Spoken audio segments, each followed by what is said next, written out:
Welcome to the Kyero.com Spanish Property Podcast, where we interview people who recently purchased a home in Spain. They tell us what worked, what didn't, and what they'd do differently next time. I'm Beth Davison, and today I'm speaking with Thomas, originally from the USA, who purchased a three-storey house in Almuñecar, Granada. After falling in love with southern Spain, Thomas was keen to purchase in a safe location with copious amounts of natural beauty. He worked with estate agent Tropicana Properties to find his dream home in Spain. Check out the show notes at kyero.com/podcast to find links and resources mentioned in this episode. My first name is Tom, and we bought in La Herradura, which is a district of Almuñecar in the Granada province. Yeah, as far as what I do for a living, I don't do anything now because I'm retired. Lovely. And so this for you was a kind of retirement plan?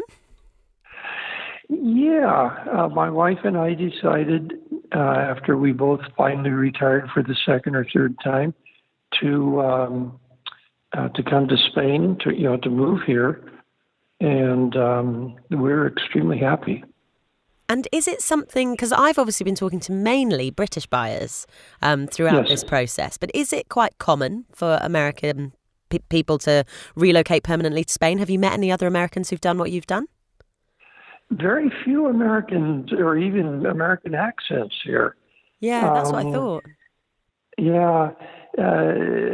Americans, they will move, for instance, to a lower cost area, Arizona or the Midwest or something like that, if they've lived in a place where they can capitalize on sale of their house.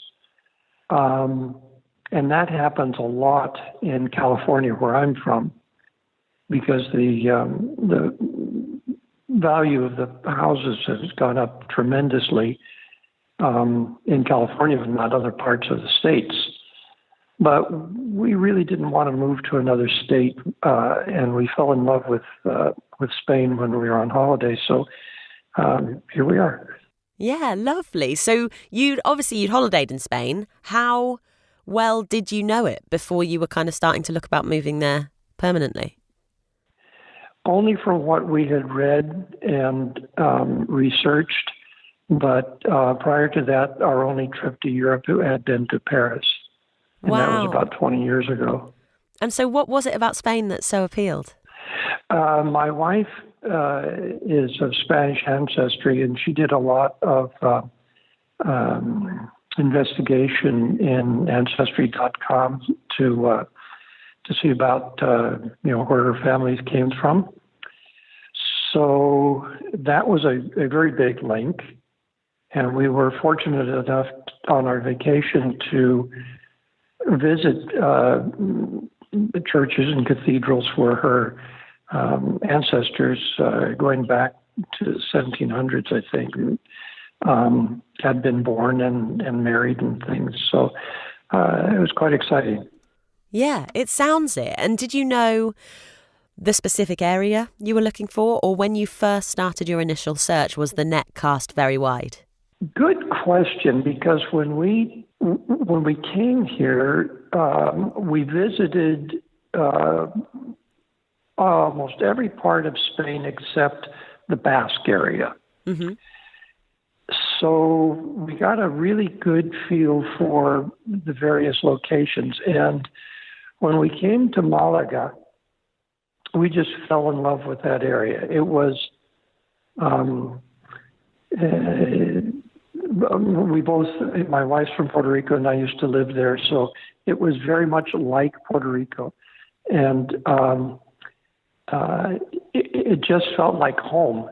So we tended to want to live in the southern part of Spain as opposed to Madrid or up in the northern part.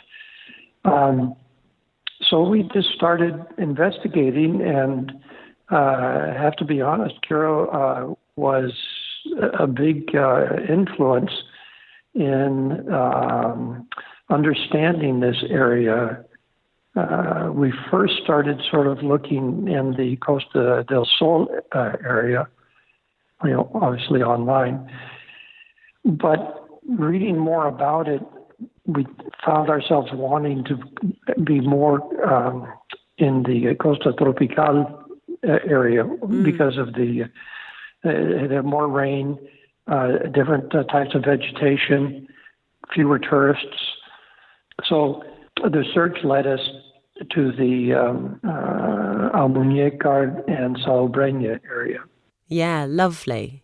And presumably, for people that I've been speaking to for this podcast series, they're nipping across for viewings because the flight is only a few hours, and maybe they'll try and put it all in one trip or whatever. But for you, we're talking 6,000 miles from where you were. So how did you do viewings and stuff? We were fortunate enough to start communications with Tropicana Properties with a realtor named Martin, who since left and moved to France, but Jose was the guy who picked up the ball. And we had an email correspondence going back and forth for quite some time. And we would see things on Kyero and then talk to him via email. So when we arrived here, we had a really focused house search in just the Almuñecar and Salobreña area. And frankly, once we saw the Almuñecar area, that's all we wanted. Salobreña was out. So Jose did an incredible job of finding what we wanted, because we had made pretty clear what our requirements were. And he surpassed the place that we bought is beyond what we had expected, and for an extremely reasonable price. Yeah. So let's talk about the specific place in the end. What was the viewing process like? Did you walk in and know immediately that it was the place you were going to have? Yes, we had spent a long day looking at property. And I think this was the third day. No, this was the second day of viewings, and then we went out a third day. But on the second day, we saw this place. And it was at the end of a very long day. And it was similar to the reaction when we bought our house in California 40 years ago. Walked in and just knew. It's one of those feelings I'm quite sure that your other customers have. Yeah. So when we saw this, we saw the price, and then we kept, the next day saw the other properties and just told them, say, this is what we want. And then we worked out an offer. It was accepted, and then we just bought it. Yeah, lovely. So what was it about the house then that gave you that great feeling of just knowing? Location. I don't know if you're familiar with the Almuñecar area, but it's right on the ocean. But all of the housing, because it's so mountainous, the houses are literally on the side of a mountain. And the roads are mountain roads. They're pretty narrow and twisty and sort of dangerous. So that was not a good thing for a lot of the places that we saw.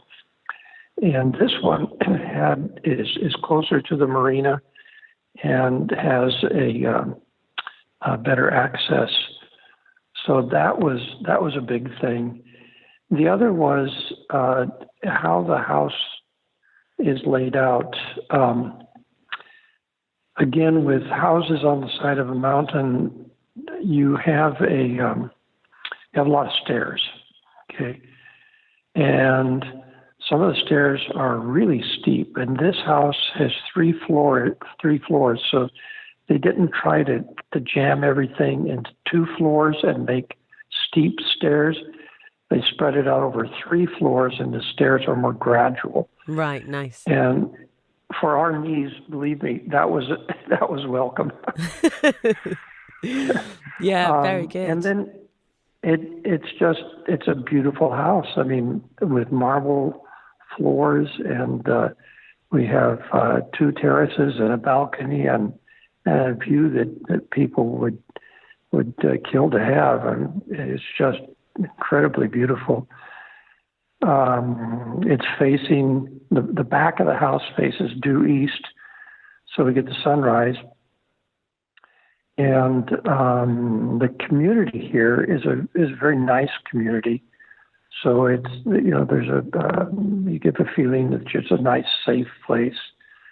And all of the people we've talked with have confirmed that.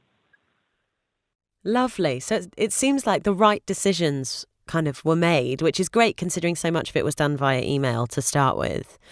Did you find it you're one of the few people I've spoken to who are obviously outside of Europe buying. Did you find that a challenge, having to learn different European laws and things like that? Or was it very similar to the buying process in the US? It's fairly similar. The thing that Jose contributed was to keep us from being way too enthusiastic about houses that we would see in pictures and say, oh, we want to buy this one. And he said, no, just hold on, wait till you get here. You're giving me an idea of what you want. So he was able to put together a nice itinerary. But the buying process itself was it was very similar. The one big difference, it was an expensive difference. In Spain, there is a tax that the buyer pays. It's like a sales tax. And that we did not know about until the last moment. So okay. that was a chunk of change that we had not expected, but thank heavens we had enough set aside to be able to cover it. But other than that, the relationship between the customer and the realtor and then the attorneys is all quite similar. And presumably with things like that additional tax, you had budgeted for that. How did you work out your budget? Well, we sold our house in California and had, we paid off all of our debts and had a fair amount of money left over. And then we knew that we still wanted to have something left in the bank after we bought. So we subtracted that, and what was left over was our budget. So we looked at houses within a variety of price ranges and found that within the budget that we had established, there were a ton of houses that met our criteria. So it wasn't necessary to go to a higher price range to get what we were looking for. So we were quite fortunate in that regard. Yeah, fantastic. Do you mind me asking what your budget was? We were looking between 200 and 300 euros, 200 and 300,000. That's a big span. That's a kind of 100 grand difference. So you can find a lot, I'm presuming, of different sized and different amount of bedrooms and that kind of thing. Yes. It sounds like a big span, but it really isn't when you start comparing what the different price ranges offer. And as you get closer to 300,000, the amenities, the size of the house, the location is not that different from the mid and lower 200s. Interesting. Yeah, and so we figured we could probably find something in the mid 200s. And in fact, the asking price was 250, so that's about as midpoint as you can get. And we offered 240, which he accepted. Fantastic. Yeah, and so that budget-wise, it fit very nicely. And then the tax that you were talking about, the kind of slightly, not hidden costs, but maybe costs that you hadn't initially thought of and put into your budget. What percentage of the kind of house cost would you say that counts That for? was 8%.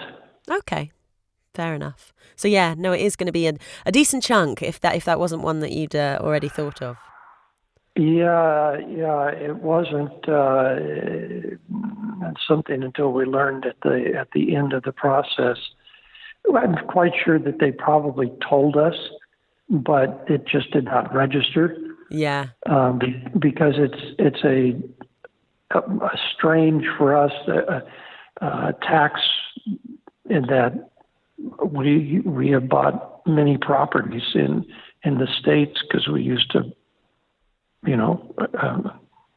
have properties for rent, and we've never had to pay that. No, it is slightly different. I think, I can totally see how that kind of accidentally caught you out. My last question is about your lifestyle in Spain, because it must be so different to the US, and what your favourite parts of that are. My lifestyle right now has been as hectic as in the United States. Oh, no. Because, we've only been here for less than 2 months. And, of course, our shipment of goods has not arrived yet. So we have been getting some basic furniture, getting a car, getting a driver's license. And it's just been, we've been on the go since we got here. Thank heavens, the area where we live is very accommodating. We're about 10 minutes from town, and the town is wonderful. The people are wonderful. So we have not been able to take, long strolls on the beach like we would like to. Yeah, of course. But one of these days when we get settled down, it would be that way. But lifestyle has been, I would say, in the hectic category right now. Fair enough. I mean, while you're in the kind of setup phase of it all. So your top tips for someone doing it, I would say, what would you say they need? A sense of kind of bravery, I'm sure, for the level of adventure that you did. Yeah. What else? Yeah, you have to be committed. And that we were. This is a no going back situation for us. And knowing the language is a very big deal. And we both speak Spanish, so that was not an issue. Being open-minded and appreciating different culture is a plus. Don't go in thinking like this is going to be like home, because in many cases it's not, but in many cases it is as well, if you just give it a chance. The acceptance of people from other countries here is tremendous. There's not an issue of, you're British or you're Danish or whatever, which if you're not British or Danish, you're Spanish, because that's about the three nationalities that are here, and then some French, but very few Americans. If somebody's going to make a leap like this, it should be with the real desire to make that leap, not something that you're always going to be second guessing. Yeah, totally. Good advice. Very good advice. Well, I think I've reached the end of all my questions, but thank you so much for talking to me today. Well, thank you for the service that your website has provided. It was invaluable. You're very welcome. I'm glad that it's worked out so well, and I hope that life calms down a little bit over the next couple of months. It sounds like you're right in the middle of setting up, and it's all going to be amazing, but I'm glad that it was a good process for you. Yes. The process was pretty painless. Good. I'm really glad, and I hope it keeps being everything that you dreamed it would be. Thank you. Thanks for talking to me, Tom. Have a good day. Thank you, you too. Bye-bye. Thank you for listening, and thanks to Thomas for sharing his experiences, along with Tropicana Properties for their help to make this episode possible. I was particularly interested to hear about the differences and, in the end, similarities in the process when you're buying from the US rather than buying from Europe. Don't forget to subscribe to the podcast so you never miss an episode. This podcast is produced by Kyero.com, and our mission is to connect you with estate agents and properties throughout Spain. Whether your dream home is a rustic farmhouse surrounded by olive groves or a lock-up and leave apartment on the seafront, you'll find everything you need at Kyero.com. If you've enjoyed this episode, we'd really appreciate your 5-star rating on iTunes. It helps us reach and connect more people with their dream home in Spain. And whenever you're ready, here are 4 ways we can help you. Ask a question by emailing beth@kyero.com. We'll try and answer them all in an upcoming Q&A episode. Get a location guide also by emailing beth@kyero.com. We'll reply with the latest data and information on the areas you're interested in. Calculate your budget. Simply visit kyero.com/budget, enter 2 numbers, and you're done. Be our guest. If you've already purchased your home in Spain, we would love you to share your story on the podcast. Just email beth@kyero.com and we'll take it from there. Next week, I speak with Ula, a freelance writer from Sweden who purchased in Oliva, Valencia. He was keen to experience Spanish village life and wanted to find the perfect property he could renovate and really call his own. Tune in next time to find out if he succeeded. I'm Beth Davison, and you've been listening to the Kyero.com Spanish Property Podcast. I'll see you next week.